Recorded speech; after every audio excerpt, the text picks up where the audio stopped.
তুমি আমার মা হয়ে আমাকে চেয়ারের সাথে বেঁধে বিয়ে দিবা? অবশ্যই দিব। ছেলে যদি মায়ের কথা না শুনে তাহলে বাইন্দেই বিয়ে করতে। আপা তুই আমার বাচ্চা, তুই না আমার বড় বোন।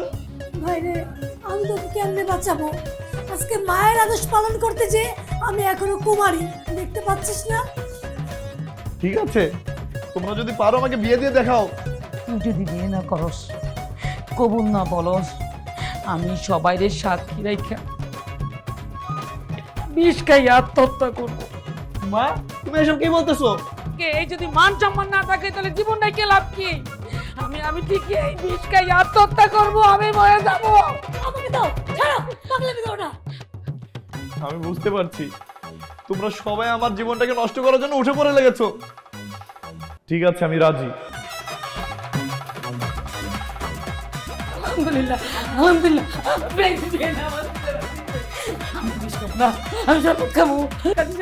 বিয়ে পড়া কবুল কবুল কবুল। আলহামদুলিল্লাহ, আলহামদুলিল্লাহ, আলহামদুলিল্লাহ।